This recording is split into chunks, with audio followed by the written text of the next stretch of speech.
Hello കൂട്ടുകാരെ, ഞാൻ പിന്നെയും വന്നിട്ടുണ്ട്. ഞാനിന്നൊരു കായ് മെഴുക്ക് വരട്ടി ഉണ്ടാക്കാൻ ഓർത്താട്ടോ വന്നേക്കണേ.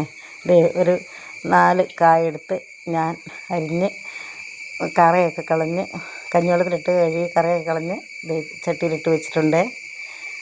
പിന്നെ അതിനുശേഷം നമുക്ക് ഒരു സവോള അതിൻ്റെ കൂടെ അരിഞ്ഞ് ചേർക്കാം. ഒരു സവോള കേട്ടോ, ഒരു സവോള മതി. ഒരു 4 പച്ചമുളകും ഞാൻ എടുത്തിട്ടുണ്ട്. ഒരു 2 കരിയാപ്പില എടുത്തിട്ടുണ്ട്. നമുക്ക് ഇനി ഇച്ചിരി വെള്ളവും കൂടി ഒഴിച്ച് ഇതൊന്ന് വേവിച്ചെടുക്കാം കേട്ടോ.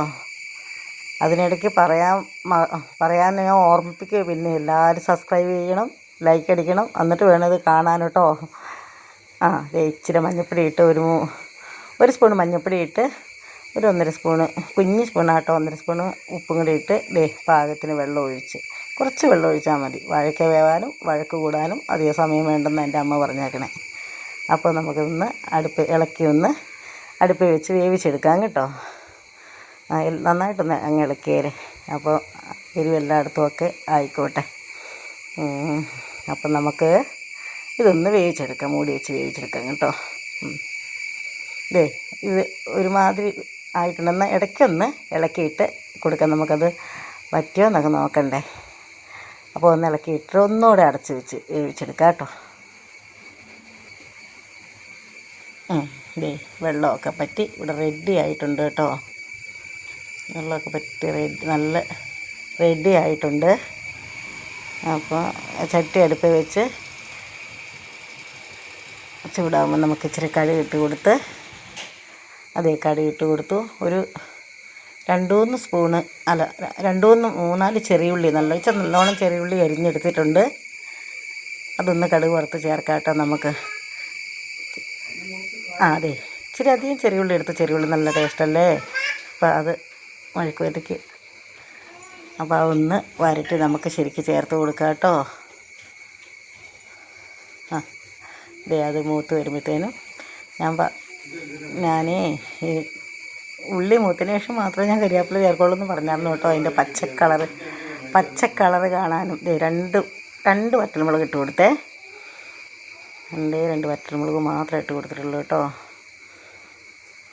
അപ്പോൾ അതിൻ്റെ കൂടെ കരിയാപ്പില ചേർത്ത് ഒത്തിരി മൂപ്പിക്കൊന്നും വേണ്ട. നമുക്കത് ഈ ചട്ടിയിലോട്ട് ഒഴിച്ച്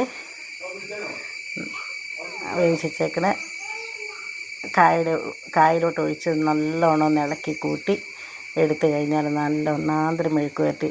രാവിലെ അമ്മയ്ക്ക് സാമ്പാർ മാത്രം വെക്കാനാ സമയം കിട്ടുകയുള്ളെങ്കിൽ പിള്ളേർക്ക് ഒരു കായൊക്കെ ഇരിപ്പുണ്ടെങ്കിൽ ഉണ്ടാക്കി കൂട്ടാൻ പറ്റിയൊരു തോരൻ. നല്ലോണം ഒന്ന് ഇളക്കി പെറുക്കി എന്നിട്ട് ഇതിൻ്റെ കടുക് വറുത്ത് ഒഴിച്ച് കഴിയുമ്പോൾ നല്ലോണം ഒന്ന് ആവി കയറ്റണം കേട്ടോ. എന്നാൽ പെട്ടെന്ന് കേടാവാതെയൊക്കെ ഇരുന്നോളൂ. നല്ലോണം ഒന്ന് ഇളക്കി അങ്ങ് കൂട്ടി. അപ്പോൾ അമ്മമാർക്കൊക്കെ അറിയാമായിരിക്കും അവളുടെ ഒരു മെഴുക്ക് വരട്ടി എന്ന് അവർ പറയും. അതല്ല കേട്ടോ, ഞാൻ കൊച്ചു പിള്ളേർക്ക്, അറിയാത്ത പിള്ളേർക്കൊക്കെ വേണ്ടി, അവർക്കൊക്കെ ഉണ്ടാക്കാൻ വേണ്ടിയിട്ടുള്ള ഒരു കുഞ്ഞ് തോരൻ ഉണ്ടാക്കണമെങ്കിൽ ആരുടെ ഒരു സഹായം ഇല്ലാതെ നമുക്ക് പെട്ടെന്ന് ഉണ്ടാക്കിയെടുക്കാൻ പറ്റുന്ന ഒരു കൊച്ചു തോരൻ. നമ്മുടെ വീട്ടിൽ എപ്പോഴും ഉണ്ടാകുന്ന സാധനങ്ങളൊക്കെ ഇട്ട് നന്നാക്കി ഉണ്ടാക്കിയെടുത്താൽ നമുക്ക് ഒരു സാമ്പാറൊക്കെ ഉണ്ടെങ്കിൽ അതിൻ്റെ കൂടെ ഈ ഒരു ഇച്ചിരി മെഴുക്ക് വരട്ടിയിട്ട് ഒരു പപ്പടം കൂടെ ഉണ്ട്, സുഖമായിട്ട് ചോറുണ്ടാകും കേട്ടോ. എല്ലാവരും ഞാനൊരു പാത്രത്തിലേക്ക് മാറ്റിയിട്ടുണ്ട്. എല്ലാവരും സബ്സ്ക്രൈബ് ചെയ്യണം, ലൈക്ക് അടിക്കണം, വീഡിയോ കാണണം കേട്ടോ. എല്ലാവരും ഇതൊന്ന് ഉണ്ടാക്കി നോക്കണം കേട്ടോ.